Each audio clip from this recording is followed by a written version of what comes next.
অতি গভীর নিম্নচাপ রূপে ওড়িশার সম্বলপুরের কাছাকাছি অবস্থান করছে। এই গভীর নিম্নচাপটি উত্তর ওড়িশার উত্তর থেকে উত্তর পশ্চিম দিকে অগ্রসর হবে। পরবর্তীকালে ছত্তিশগড়ের দিকে অভিমুখ থাকবে, আর এর প্রভাবে উত্তরবঙ্গের দিকে প্রচুর পরিমাণে জলীয় বাষ্প প্রবেশ করছে। এর ফলে আগামী কয়েকদিন, বিশেষ করে দক্ষিণবঙ্গে আগামী 24 ঘন্টায় পশ্চিমের কয়েকটি জেলায় ব্যাপকভাবে বৃষ্টি হবে বলে পূর্বাভাস দিয়েছে আলিপুর আবহাওয়া দপ্তর। শনিবারেও বীরভূম এবং মুর্শিদাবাদ জেলা, উত্তরবঙ্গ সংলগ্ন জেলাগুলিতে ভারী বৃষ্টি চলবে। বিক্ষিপ্তভাবে বেশিরভাগ জেলার বেশ কিছু এলাকাতে বজ্রবিদ্যুৎ সহ বৃষ্টির সম্ভাবনা থাকবে। সঙ্গে 30 থেকে 40 কিলোমিটার গতিবেগে দমকা হাওয়া বইবে। রবিবারে কলকাতায় কার্নিভালের দিন বৃষ্টি কমার সম্ভাবনা রয়েছে, তবে বিক্ষিপ্তভাবে বজ্রবিদ্যুৎ সহ বৃষ্টির সম্ভাবনা থাকবে। রৌদ্রোজ্জ্বল আবহাওয়া সকালের দিকে থাকবে, আংশিক মেঘলা আকাশ এবং তাপমাত্রা বাড়বে। বাতাসে জলীয় বাষ্প থাকায় অস্বস্তি বাড়বে। সোমবার এবং মঙ্গলবার বিক্ষিপ্তভাবে বজ্রবিদ্যুৎ সহ বৃষ্টির পরিমাণ ক্রমশ কমবে। আবহাওয়াবিদ হাবিবুর রহমান বিশ্বাস কি বলছেন, শুনবো। আমাদের যে অতি গভীর নিম্নচাপ ছিল সেটি আজ সকালে গভীর নিম্নচাপে পরিণত হয়েছে এবং এর অবস্থান এখন আমাদের উড়িষ্যাতে রয়েছে। উড়িষ্যার সম্বলপুর এর কাছাকাছি, সম্বলপুর থেকে দক্ষিণ পশ্চিম দিকে 50 কিলোমিটার দূরে এর কেন্দ্রবিন্দু অবস্থান করছে। এই গভীর নিম্নচাপটি এখন আগামী 24 ঘন্টার মধ্যে আমাদের উত্তর উড়িষ্যার উত্তর পশ্চিম দিকে অগ্রসর হবে, উত্তর উড়িষ্যার মধ্যে দিয়ে। তারপরে ছত্তিশগড়ের দিকে যাওয়ার সম্ভাবনা রয়েছে, আর ছত্তিশগড়ে যাওয়ার সময় এটা উত্তর অভিমুখে অগ্রসর হবে। এর প্রভাবে আমাদের পশ্চিমবঙ্গের, মূলত আমাদের উত্তরবঙ্গের দিকে প্রচুর পরিমাণে জলীয় বাষ্প প্রভাবিত হচ্ছে। তার জন্যে আমাদের রাজ্যের যেটা পূর্বাভাস দেওয়া হয়েছে আগামী কয়েকদিনের জন্য, সেটা হলো দক্ষিণবঙ্গে আগামী 24 ঘন্টায় আমাদের পশ্চিমের কয়েকটা জেলা যেমন এবং উত্তরের জেলা যেমন মুর্শিদাবাদ, বীরভূম, পুরুলিয়া, পূর্ব পশ্চিম বর্ধমান, বাঁকুড়া এবং পশ্চিম মেদিনীপুর, এসব জেলাতে 1-2 জায়গায় ভারী বৃষ্টিপাত হওয়ার সম্ভাবনা আছে। আর সমস্ত জেলাতেই প্রায় সর্বত্রই হালকা থেকে মাঝারি বৃষ্টিপাত আগামী 24 ঘন্টায় হবে।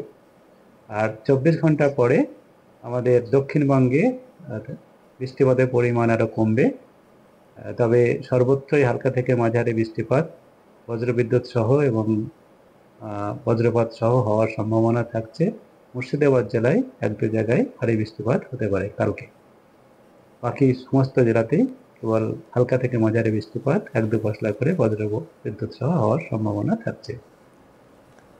এবার আসে উত্তরবঙ্গের আবহাওয়ার দিকে। দ্বাদশী অর্থাৎ শনিবারে উত্তরবঙ্গের জেলাগুলোতে দুর্যোগপূর্ণ আবহাওয়া বজায় থাকবে। দার্জিলিং সহ উপরে 6 জেলাতে দুর্যোগের আশঙ্কা বেশি থাকবে। দার্জিলিং, কালিম্পং, জলপাইগুড়ি, আলিপুরদুয়ার, কোচবিহার এবং উত্তর দিনাজপুরে অতি ভারী বৃষ্টি এবং কমলা সতর্কতা জারি করা হয়েছে।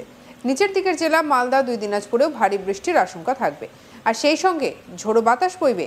রবিবার একাধিক জেলায় ভারী বৃষ্টি চলবে। দার্জিলিং, কালিম্পং, আলিপুরদুয়ার, কোচবিহার, জলপাইগুড়ি, উত্তর দিনাজপুর জেলাতে ভারী বৃষ্টির আশঙ্কা রয়েছে, তবে বৃষ্টির ব্যাপকতা এবং পরিমাণ কিছুটা কমবে। সোমবার দার্জিলিং এবং জলপাইগুড়ি, এই 2 জেলাতে ভারী বৃষ্টির পূর্বাভাস দিয়েছে আলিপুর আবহাওয়া দপ্তর। দার্জিলিং সহ উপরের 5 জেলায় বজ্রবিদ্যুৎ সহ বৃষ্টির সম্ভাবনা রয়েছে। কি বলছেন আর আবহাওয়াবিদ, শুনবো।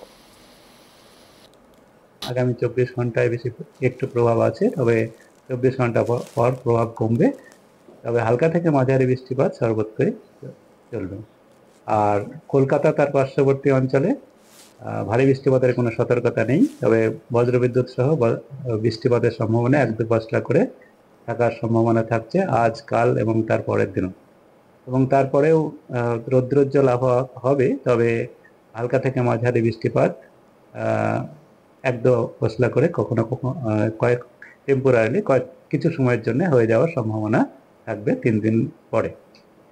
এই হচ্ছে আমাদের আগামী কয়েকদিনের সতর্কতা। তার সঙ্গে সঙ্গে আরও সতর্কতা রয়েছে যেটা মৎস্যজীবীদের জন্য, কারণ আমাদের বজ্রবিদ্যুৎ সহ বৃষ্টিপাত এবং তার সঙ্গে সঙ্গে এই যে গভীর নিম্নচাপ রয়েছে, এর প্রভাবে এখনো পর্যন্ত আমাদের সমুদ্রে উপকূলভাগ অঞ্চলে দমকা বাতাসের গতিবেগ 35 থেকে 45, সর্বোচ্চ 55 পর্যন্ত রয়েছে।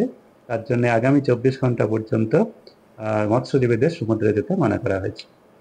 আচ্ছা, যদি কলকাতার ক্ষেত্রে 5 তারিখের আবহাওয়াটা রবিবার কার্নিভালের দিন আবহাওয়া কেমন থাকবে?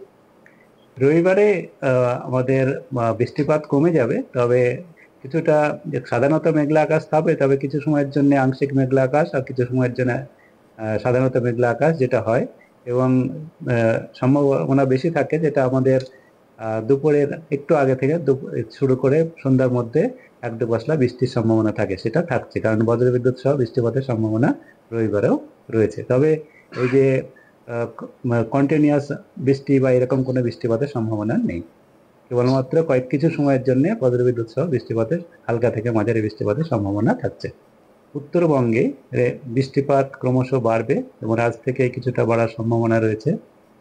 উত্তরবঙ্গে সমস্ত জেলাতেই হালকা থেকে মাঝারি বৃষ্টিপাত সর্বত্রই হওয়ার সম্ভাবনা থাকছে। তার সঙ্গে সঙ্গে ভারী থেকে অতি ভারী বৃষ্টিপাতের সম্ভাবনা রয়েছে। উত্তরবঙ্গের আমাদের দার্জিলিং, জলপাইগুড়ি, আলিপুরদুয়ার জেলাতে আগামী 24 ঘন্টায় ভারী থেকে অতি ভারী বৃষ্টিপাত, তার সঙ্গে ভারী বৃষ্টিপাত বাকি সমস্ত জেলাতেই তাই, যেমন কোচবিহার, কালিম্পং, উত্তর দিনাজপুর, মালদা, দক্ষিণ দিনাজপুর সমস্ত জেলাতেই হওয়ার সম্ভাবনা রয়েছে। দক্ষিণ দিনাজপুরে সম্ভাবনা একটু কম রয়েছে, তবে উত্তর দিনাজপুর, মালদাতে রয়েছে বেশি। আর আগামীকাল বৃষ্টিপাত আরও বাড়ার সম্ভাবনা রয়েছে, যেখানে অত্যন্ত ভারী বৃষ্টিপাত হওয়ার সম্ভাবনাও রয়েছে। অত্যন্ত ভারী বৃষ্টিপাত যেটা হওয়ার সম্ভাবনা রয়েছে সেটি জলপাইগুড়ি এবং আলিপুরদুয়ার জেলাতে। বাকি উপরের 5টা জেলার মধ্যে আমাদের উত্তরবঙ্গের 5টা জেলা, যেমন দার্জিলিং, কালিম্পং, কোচবিহার, এই 3টি জেলাতে ভারী থেকে অতি ভারী, আর আলিপুরদুয়ার, জলপাইগুড়ি এই 2টি জেলাতে ভারী থেকে অতি ভারীর সঙ্গে সঙ্গে অত্যন্ত ভারী বৃষ্টিপাতেরও সম্ভাবনা রয়েছে। এই জেলা দুটিতে আমরা লাল সতর্কতা, বাকি 3টি জেলাতে কমলা সতর্কতা দেওয়া হয়েছে। উত্তর দিনাজপুর জেলাতেও অতি ভারী বৃষ্টিপাতের সম্ভাবনা থাকছে। আর বাকি আমাদের যে জেলাগুলো রয়েছে সেগুলোতে হালকা থেকে মাঝারি বৃষ্টিপাত, 1-2 জায়গায় ভারী বৃষ্টিপাতও হতে পারে, মালদা, দক্ষিণ দিনাজপুর, নর্থ দিনাজপুরে। তার 5 তারিখে তৃতীয় দিনে বৃষ্টিপাত উত্তরবঙ্গে কিছুটা কমবে, তবে ভারী থেকে অতি ভারী উত্তরের জেলাগুলোতে থাকার সম্ভাবনা থাকছে। 6 তারিখে বৃষ্টিপাত উত্তরবঙ্গে কমে যাবে। মূলত আগামী 3 দিনে উত্তরবঙ্গে এর প্রভাব বেশি থাকছে, তার মধ্যে 4 তারিখে সব থেকে বেশি।